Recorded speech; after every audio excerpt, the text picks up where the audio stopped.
देश में कोरोना की रफ्तार लगातार बढ़ती जा रही है। कोरोना केसेस का आंकड़ा 74,000 के पार जा पहुंचा है और 24 घंटे में 122 लोगों की जान गई है, जबकि मौत का कुल आंकड़ा 2,415 तक पहुंच गया है।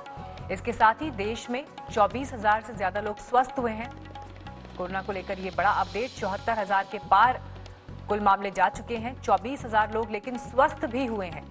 2,415 लोगों की देश भर में, देश के अलग अलग हिस्सों में अब तक कोरोना संक्रमण की वजह से मौत हुई है।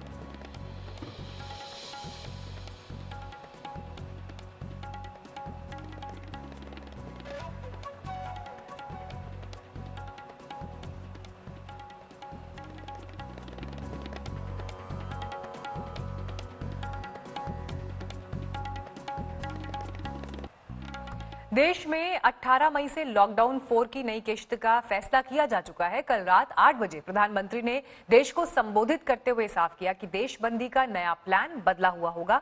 साथ ही हांफती कांपती अर्थव्यवस्था के लिए 20 लाख करोड़ के सुपर पैकेज का भी ऐलान किया गया है।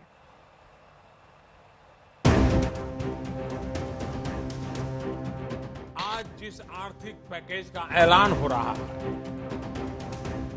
उसे जोड़ दें तो ये करीब करीब 20 लाख करोड़ रुपए का है। हर भारतवासी अपने लोकल के लिए वोकल बनना है। भारत की आत्मनिर्भरता में संसार के सुख, सहयोग और शांति की चिंता होती है। विश्व की आज की स्थिति हमें सिखाती है कि इसका मार्ग एक ही है, आत्मनिर्भर भारत। लॉकडाउन 4 पूरी तरह नए रंग रूप वाला होगा, नए नियमों वाला होगा।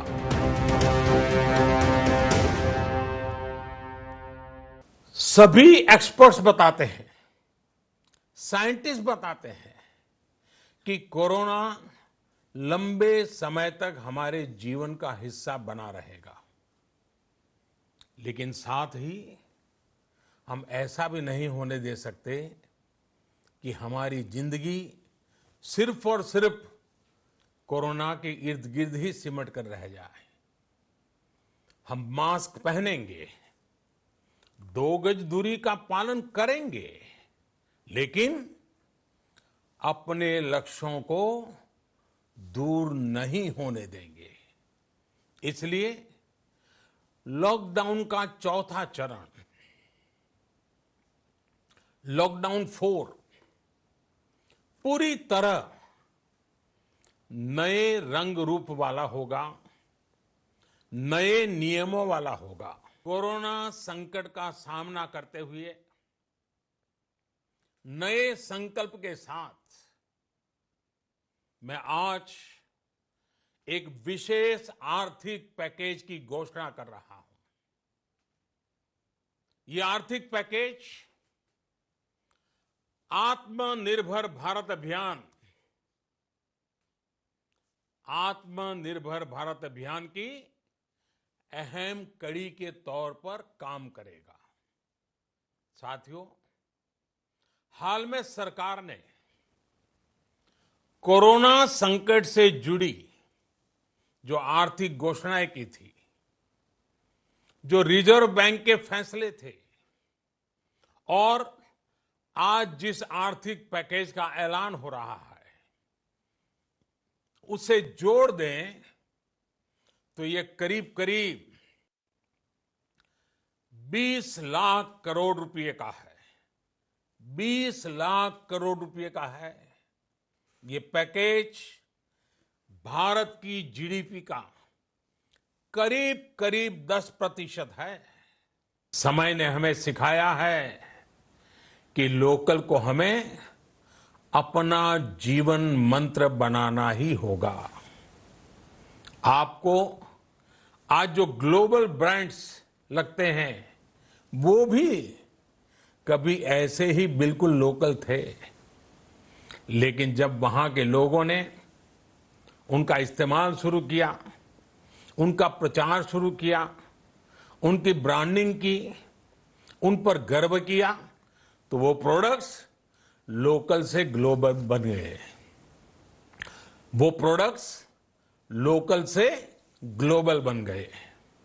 इसलिए आज से हर भारतवासी को अपने लोकल के लिए वोकल बनना है। लोकल के लिए वोकल बनना है। न सिर्फ लोकल प्रोडक्ट्स खरीदने हैं, बल्कि उनका गर्व से प्रचार भी करना है। तो प्रधानमंत्री ने कल आर्थिक पैकेज का ऐलान तो किया ही, लेकिन अर्थव्यवस्था के संदर्भ में उन्होंने ये भी कहा कि आत्मनिर्भर भारत की दिशा में कदम और मजबूत करने होंगे। लेकिन इसके अलावा कयास कल ये लग रहे थे कि क्या प्रधानमंत्री प्रवासी मजदूरों पर कुछ बोलेंगे। प्रवासी मजदूरों को लेकर उन्होंने नहीं कहा, लेकिन कांग्रेस अब भी हमलावर है प्रधानमंत्री के इस पूरे भाषण पर। राहुल गांधी ने कहा कि मजदूरों को लेकर सरकार कदम उठाए, पैदल सड़क पर जो मजदूर चल रहे हैं उन्हें घर पहुंचाने की व्यवस्था की जाए। आज भारत माता रो रही है क्योंकि भारत माता के करोड़ों बच्चे, बेटे बेटियां सड़कों पे हजारों किलोमीटर चल रहे हैं, भूखे प्यासे चल रहे हैं।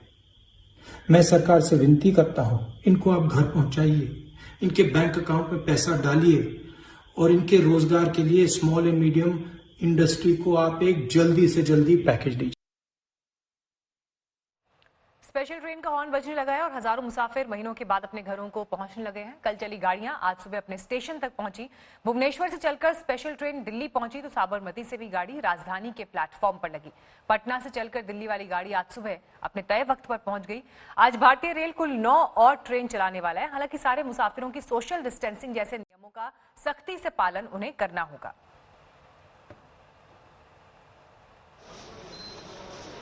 तस्वीरें भी आपके सामने, ट्रेन से जो मुसाफिर अपने अपनी मंजिलों तक पहुंचे हैं, स्टेशन से वहां की ये तस्वीरें मिल रही हैं। पटना से ट्रेन दिल्ली पहुंची है और जब ये पहली ट्रेन पहुंची तो मुसाफिरों ने बताया कि कितनी परेशानियों का सामना उन्होंने पिछले 50 दिनों में किया, जहां तहां लोग फंसे हुए थे।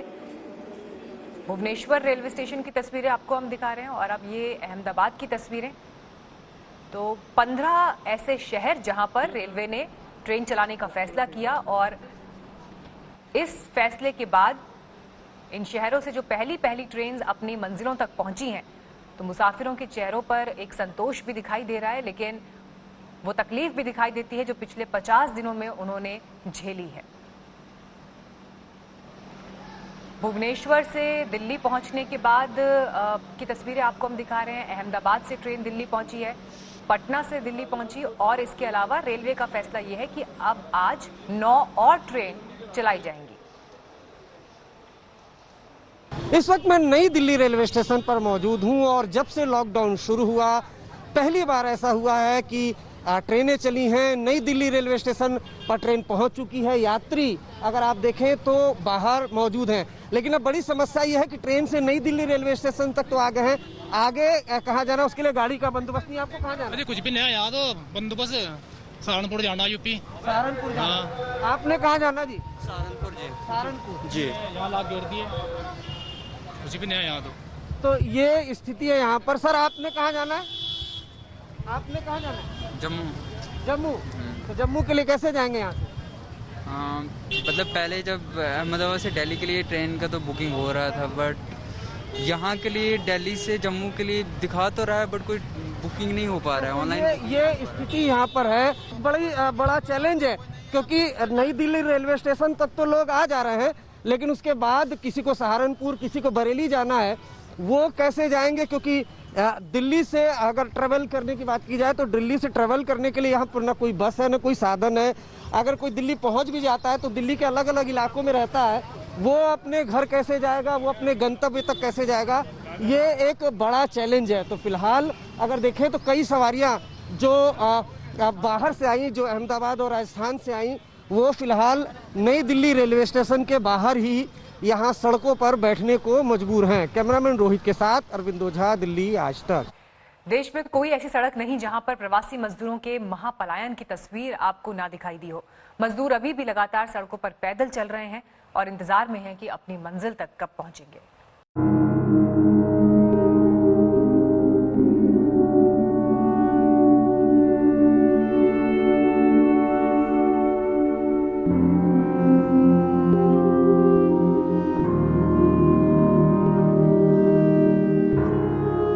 एक तरफ देश भर में फंसे प्रवासी मजदूरों को बसों और ट्रेनों की सुविधा मुहैया कराई जा रही है, तो वहीं दूसरी तरफ देश के अलग अलग हिस्सों से मजदूरों की त्रासदी वाली तस्वीरों से हर रोज सामना हो रहा है।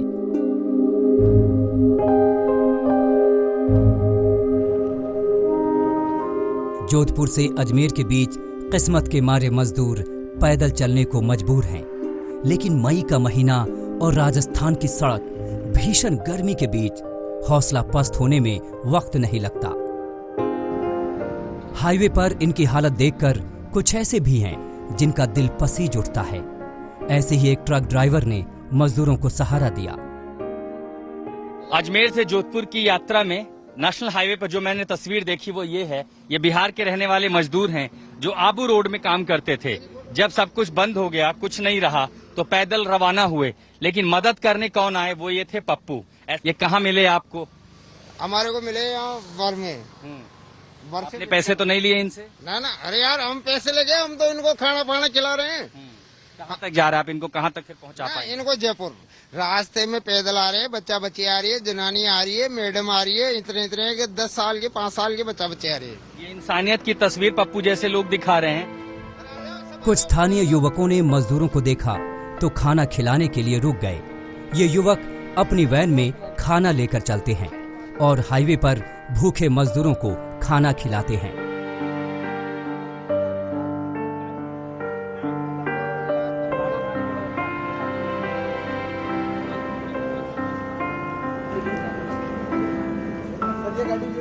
चलते चलते मजदूरों के पांव पर छाले उभर आए हैं।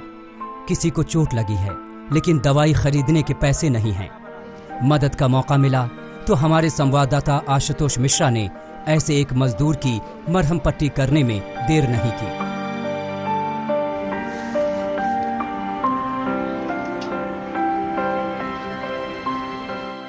आगे सफर में हम भी इनके साथ हो लिए, ये समझने के लिए कि राजस्थान से बिहार तक की दूरी कैसे तय करेंगे। जिंदगी यहाँ खतरे में है। ये जिस तरीके से यहाँ बैठते हैं, ये ट्रक बैठने की जगह नहीं है, और इसीलिए इनका दर्द समझने के लिए मैं अपने कैमरामैन संजय कुमार के साथ इस जगह पर आकर बैठा हूँ, ये जानने के लिए कि आखिर प्रवासी मजदूर, भारत का मजदूर, भारत का जो कर्म लिखता है, जो भाग्य लिखता है, जो हम सब के लिए इतनी मेहनत करता है, आज वो किस हालत में है। मजदूरों के पास कुछ नहीं है, ये भी पता नहीं होता कि आगे क्या खाएंगे। बस एक ही जुनून है, किसी तरह घर पहुंच जाएं। जब नहीं बस में हम लोग को हुआ कि अब तो नहीं जाएंगे, जब स्टेशन होगा नहीं तो हम लोग अब जाएंगे कैसे? तब हम अपना आप पैदल मार्ग निकाल दिया कि अब जो भी होगा रास्ते में होगा। बहुत स्थिति डाउन हो गया तो वहाँ से निकलने पड़ा। खराब वक्त पर जब परछाई भी साथ छोड़ देती है, उस वक्त मददगार भगवान से कम नहीं होते। खराब वक्त गुजर जाएगा, लेकिन इन लोगों को हर वो चेहरा याद रहेगा जो जरूरत के वक्त इनके लिए खड़ा हुआ था। आशुतोष मिश्रा, जोधपुर हाईवे, आज तक। मजदूरों को लाने के लिए श्रमिक एक्सप्रेस ट्रेन चल रही है, लेकिन मजदूरों की बड़ी तादाद को देखते हुए वो नाकाफी साबित हो रही है। कल लुधियाना और सूरत में मजदूर सड़क पर उतर आए।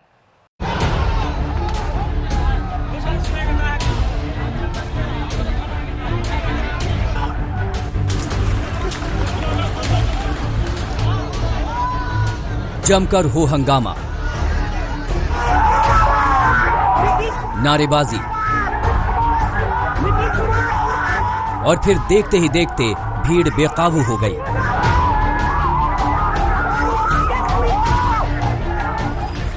फौरन ही पुलिस ने मोर्चा संभाला, मजदूरों पर लाठी भांजी। सैकड़ों श्रमिकों की भीड़ लुधियाना जालंधर हाईवे पर इकट्ठा थी। हाईवे जाम कर मजदूर विरोध प्रदर्शन कर रहे थे, घर भेजे जाने की मांग कर रहे थे।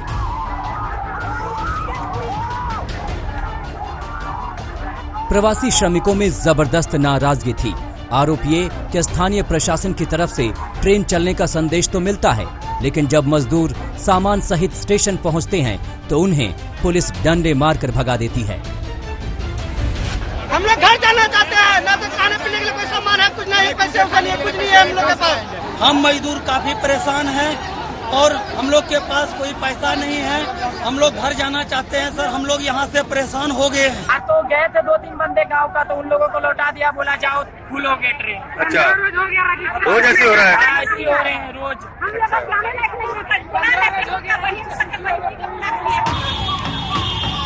सूरत, जहां मजदूरों और पुलिस के बीच भिड़ंत की तस्वीर कई बार देखी गई, वहां फिर मजदूर रेलवे पटरी पर उतर आए। पोस्टरों में लिखा था, हमें गांव जाना है। कुछ प्रवासी मजदूर ट्रेन के जरिए वापस लौटने में कामयाब हो रहे हैं, कुछ की कोई सुनने वाला नहीं। एक दूसरे को मदद से गुजर बसर हो रहा है। कोरोना संक्रमण का खतरा अलग से सताए हुए है। बचे हुए पैसे खत्म हो रहे हैं, मालिकों ने अपने हाल पर छोड़ दिया है। ऐसे में जरूरी है कि पहले से वक्त से मार खाए श्रमिकों के साथ थोड़ी सहानुभूति रखी जाए।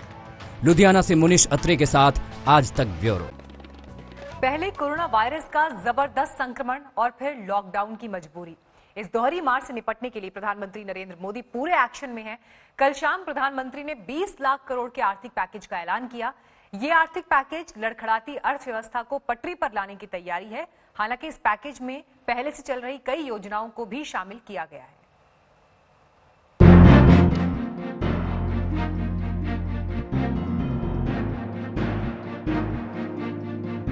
दुनिया को अब 4 महीने से ज्यादा समय दिया गया है। थकना, हारना, टूटना, बिखरना मानव को मंजूर नहीं।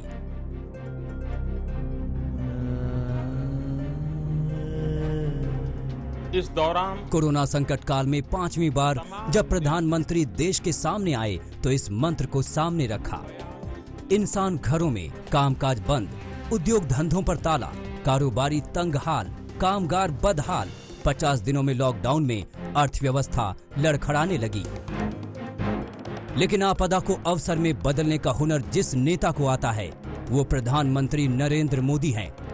कोरोना से मजबूती से निपटने के लिए जिसकी जरूरत थी वही हुआ। सरकार ने बड़े आर्थिक पैकेज का ऐलान किया है। पीएम ने कहा कि 20 लाख करोड़ रुपए का एक पैकेज 2020 में देश की विकास यात्रा को, आत्मनिर्भर भारत अभियान को नई गति देगा। आज जिस आर्थिक पैकेज का ऐलान हो रहा है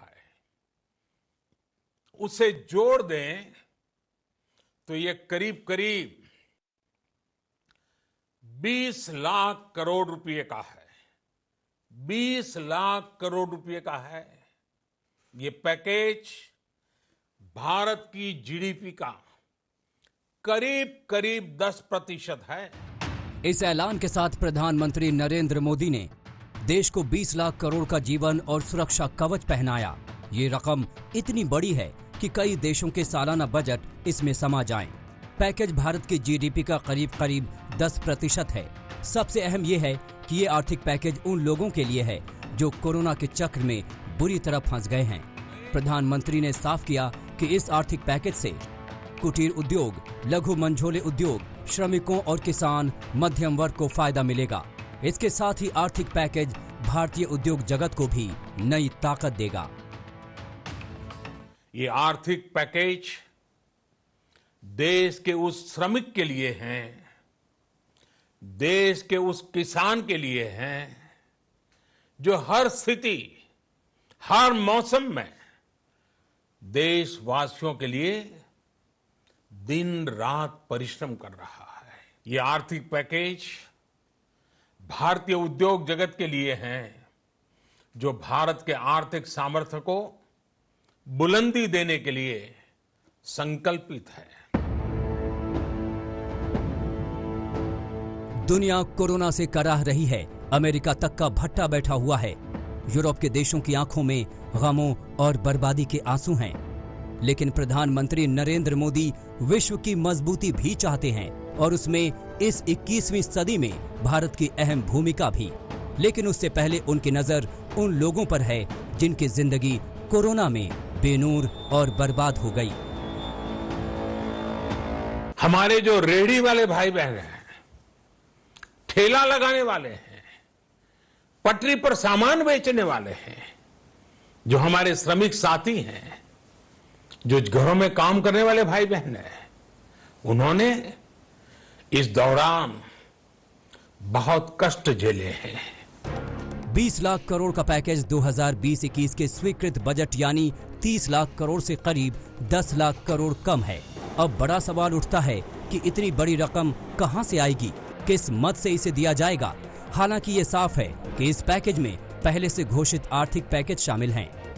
जीडीपी का 10% तक है, तो मतलब ये छोटा पैकेज नहीं है। ये 20 लाख करोड़ का पैकेज है। उद्योग से और विभिन्न जो ग्रुप्स हैं उनसे हम लोगों ने जो मांग थी उनसे ये कहीं अधिक है। साथ उन्होंने कहा कि अभी तक जो रिजर्व बैंक ऑफ इंडिया और वित्त मंत्रालय ने जो घोषणाएं की उन सभी को समेटते हुए ये तकरीबन 20 लाख करोड़ रुपए बनता है, लेकिन उसके विवरण क्या है वो कुछ नहीं बताए।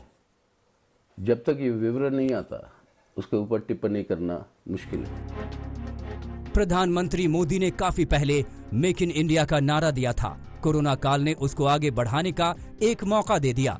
अब हिंदुस्तान के लोग अपने हुनर और कौशल से कोरोना से लड़ेंगे और डूबती अर्थव्यवस्था का तारनहार बनेंगे। इस आर्थिक पैकेज से अर्थव्यवस्था में नई जान फूंकने की कोशिश की जाएगी। हालांकि पैकेज को लेकर अभी बहुत कुछ साफ होना बाकी है। आज तक ब्यूरो। प्रधानमंत्री नरेंद्र मोदी अपने संबोधन में आत्मविश्वास से लबरेज थे। उन्होंने माना कि कोरोना वायरस आसानी से हम सबका पीछा नहीं छोड़ने वाला है, लेकिन कोरोना के आगे हार मान जाएं ऐसा भी नहीं होगा। प्रधानमंत्री ने साफ कर दिया कि देश में लॉकडाउन 17 मई से भी आगे बढ़ेगा, लेकिन इस बार के लॉकडाउन में जिंदगी और अर्थव्यवस्था दोनों पटरी पर आनी शुरू हो जाएंगी। ये संकट इतना बड़ा है कि बड़ी से बड़ी व्यवस्थाएं हिल गई हैं, लेकिन इन्हीं परिस्थितियों में हमने, देश ने हमारे गरीब भाई बहनों की संघर्ष शक्ति, उनकी संयम शक्ति का भी दर्शन किया है। खासकर हमारे जो रेहड़ी वाले भाई बहन हैं, ठेला लगाने वाले हैं, पटरी पर सामान बेचने वाले हैं, जो हमारे श्रमिक साथी हैं, जो घरों में काम करने वाले भाई बहन हैं, उन्होंने इस दौरान बहुत कष्ट झेले हैं।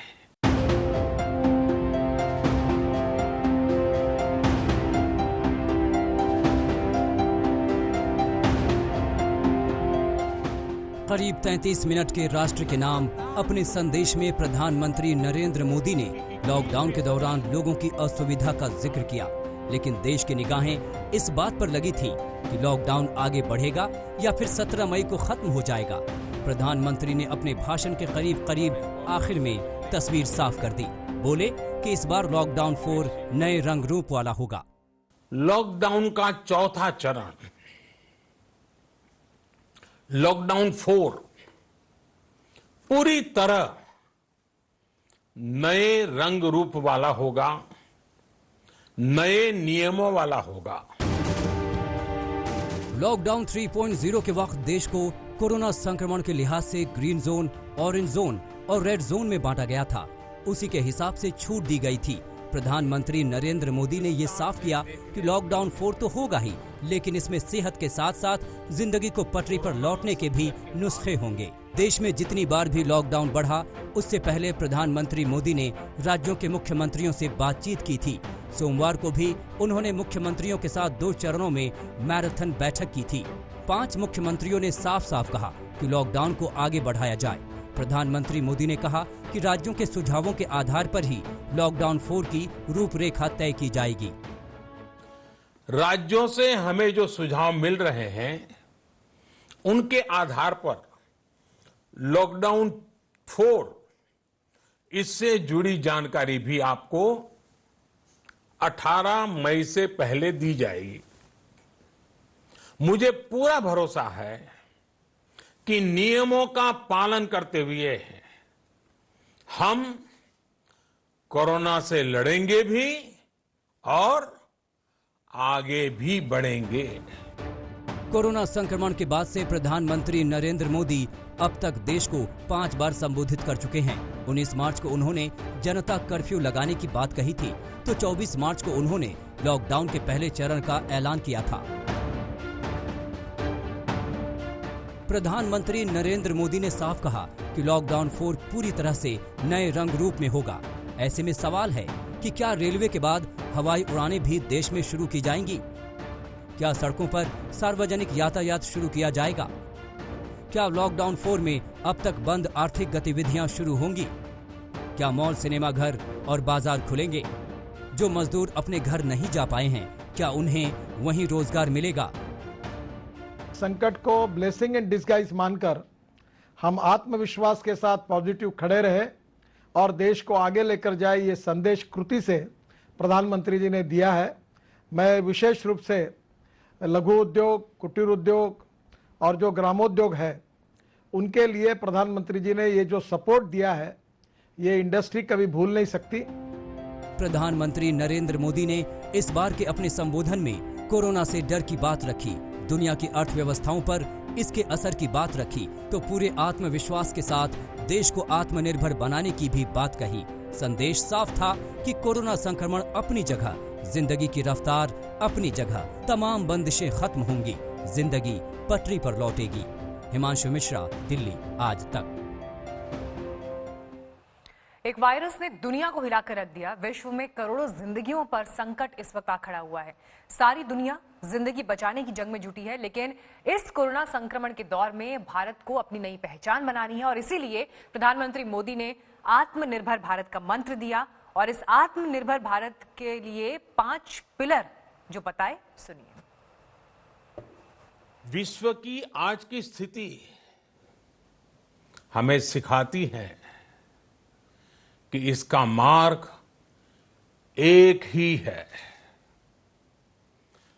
आत्मनिर्भर भारत।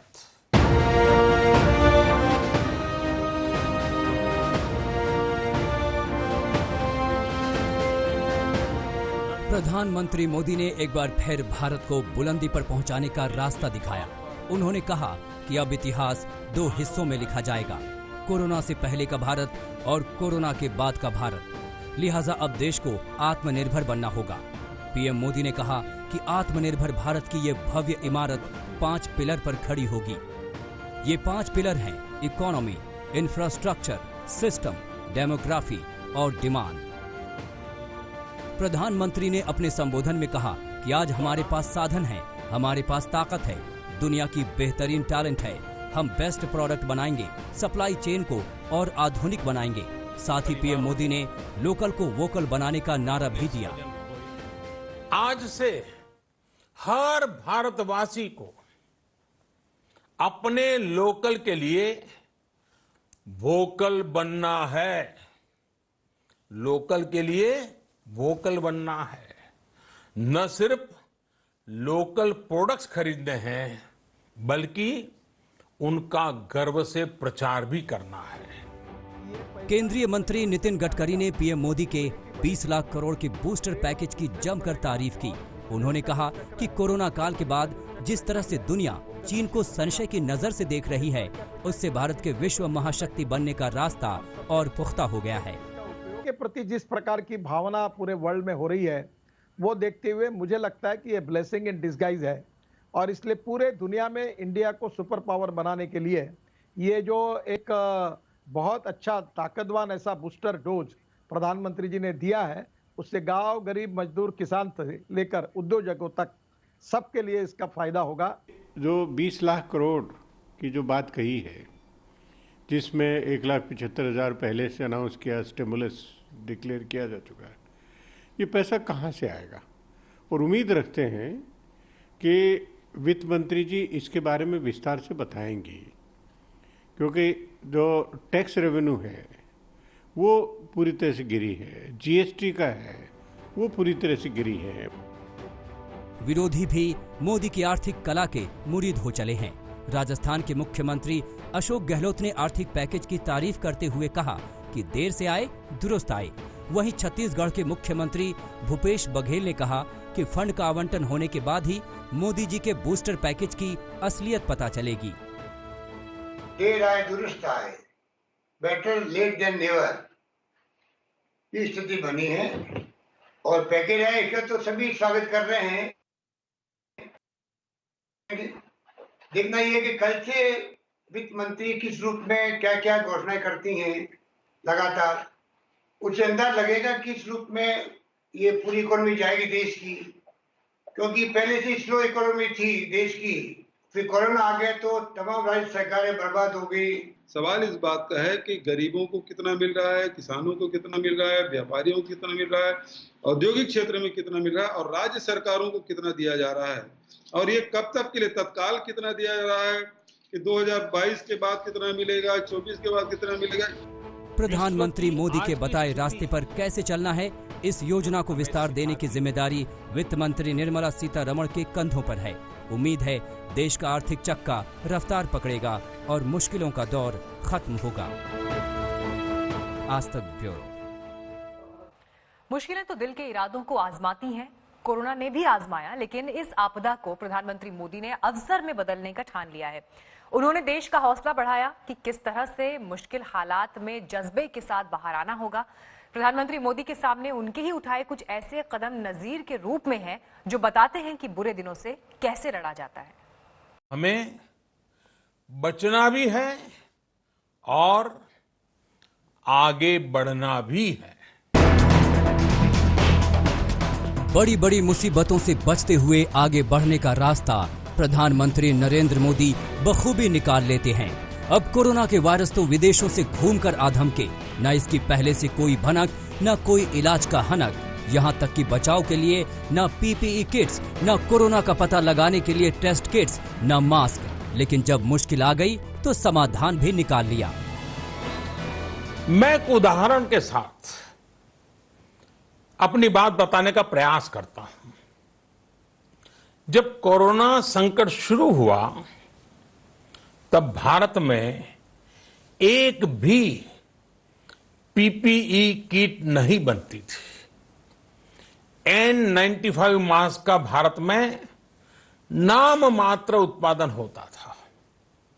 आज स्थिति ये है कि भारत में ही हर रोज 2 लाख पीपीई और 2 लाख N95 मास्क बनाए जा रहे हैं। ये हम इसलिए कर पाए क्योंकि भारत ने आपदा को अवसर में बदल दिया। हालात चाहे जितने खराब हों, लेकिन वही देश आगे बढ़ता है जो मुश्किलों से टूटता नहीं, बल्कि उसमें नया रास्ता निकालता है। अपने लिए ही नहीं बल्कि दूसरों के लिए। हिंदुस्तान के स्वाभाविक शक्ति को प्रधानमंत्री मोदी ने चिन्हित किया और बीते दिनों से लेकर इस कोरोना काल के उदाहरण से बताया कि देश कैसे आगे बढ़ता है। भारत की प्रगति में तो हमेशा विश्व की प्रगति समाहित रही है।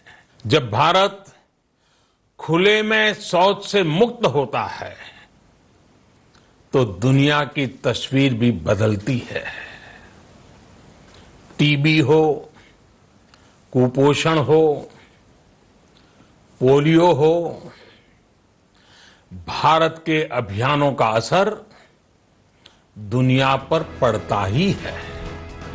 प्रधानमंत्री मोदी ने जो पहली बार कहा था वो फिर से दोहराया कि कोरोना से लड़ने की बुनियादी जरूरत मास्क पहनना और 2 गज की दूरी बनाकर रखना है।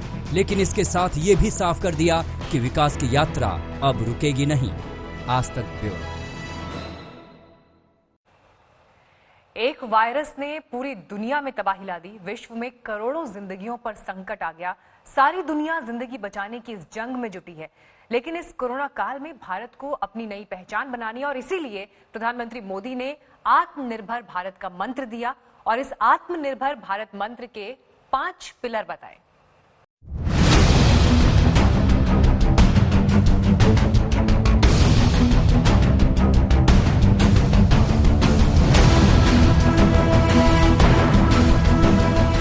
विश्व की आज की स्थिति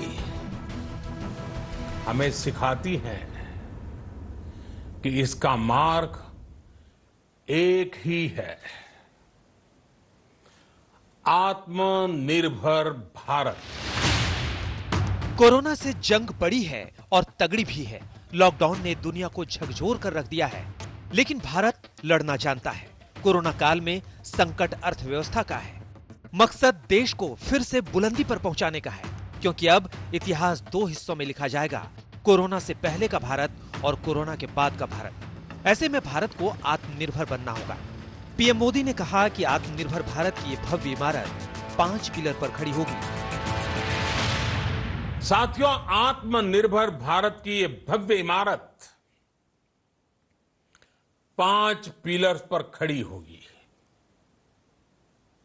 पहला पिलर इकोनॉमी, दूसरा पिलर इंफ्रास्ट्रक्चर, एक ऐसा इंफ्रास्ट्रक्चर जो आधुनिक भारत की पहचान बने।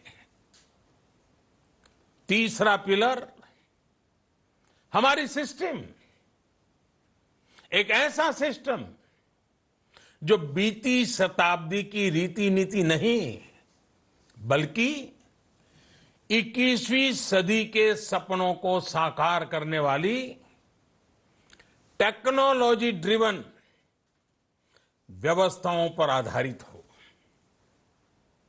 चौथा पिलर हमारी डेमोग्राफी, दुनिया की सबसे बड़ी डेमोक्रेसी में हमारी वाइब्रेंट डेमोग्राफी हमारी ताकत है। आत्मनिर्भर भारत के लिए हमारी ऊर्जा का स्रोत है। पांचवा पिलर डिमांड, हमारी अर्थव्यवस्था में डिमांड और सप्लाई चेन का जो चक्र है, जो ताकत है, उसे पूरी क्षमता से इस्तेमाल किए जाने की जरूरत है। पीएम मोदी ने भारत को आत्मनिर्भर बनाने के लिए 20 लाख करोड़ के पैकेज का बूस्टर भी दिया। तो पीएम मोदी ने कहा कि एक राष्ट्र के रूप में हम बहुत ही अहम मोड़ पर खड़े हैं। इतनी बड़ी आपदा भारत के लिए संकेत लेकर आई है, एक अवसर लेकर आई है। थकना, हारना, टूटना, बिखरना मानव को मंजूर नहीं है। सतर्क रहते हुए ऐसी जंग के सभी नियमों का पालन करते हुए अब हमें बचना भी है और आगे बढ़ना भी है। हमें कोरोना से पहले की दुनिया को, वैश्विक व्यवस्थाओं को विस्तार से देखने समझने का मौका मिला है। कोरोना संकट के बाद भी दुनिया में जो स्थितियां बन रही हैं, उसे भी हम निरंतर देख रहे हैं। जब हम दोनों कालखंडों को भारत के नजरिए से देखते हैं तो लगता है कि 21वीं सदी भारत की हो, ये हमारा सपना ही नहीं, ये हम सभी की जिम्मेदारी भी है। पीएम मोदी ने गुजरात में आए भूकंप का वाकया भी सुनाया, कैसे सब कुछ ध्वस्त हो गया था और गुजरात फिर से उठ खड़ा हुआ। ऐसे ही भारत कोरोना को हराकर दुनिया को दिखा देगा कि हर हिंदुस्तानी में लड़ने की महाशक्ति है। मैंने अपनी आंखों के सामने कच्छ भूकंप के वो दिन देखे हैं। हर तरफ सिर्फ मलबा ही मलबा, सब कुछ ध्वस्त हो गया था। ऐसा लगता था मानो कच्छ मौत की चादर ओढ़कर सो गया हो। उस परिस्थिति में कोई सोच भी नहीं सकता था कि कभी हालत बदल पाएंगे। लेकिन देखते ही देखते कच्छ उठ खड़ा हुआ, कच्छ चल पड़ा, कच्छ बढ़ चला। यही हम भारतीयों की संकल्प शक्ति है।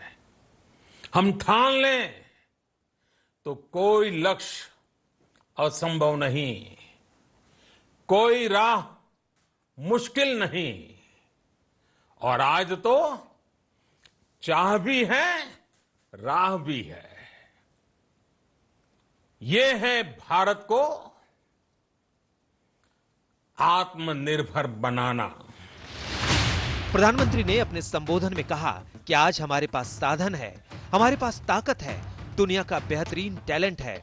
हम बेस्ट प्रोडक्ट बनाएंगे, सप्लाई चेन को और आधुनिक बनाएंगे। साथ ही पीएम मोदी ने लोकल को वोकल बनाने का नारा भी दिया। समय ने हमें सिखाया है कि लोकल को हमें अपना जीवन मंत्र बनाना ही होगा। आपको आज जो ग्लोबल ब्रांड्स लगते हैं, वो भी कभी ऐसे ही बिल्कुल लोकल थे, लेकिन जब वहां के लोगों ने उनका इस्तेमाल शुरू किया, उनका प्रचार शुरू किया, उनकी ब्रांडिंग की, उन पर गर्व किया, तो वो प्रोडक्ट्स लोकल से ग्लोबल बन गए।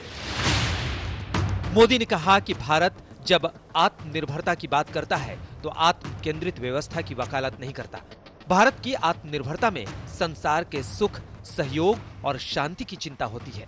भारत की प्रगति में हमेशा विश्व की प्रगति समाहित है। भारत के कार्यों का प्रभाव विश्व कल्याण पर पड़ता है। बहुत बहुत धन्यवाद। आज तक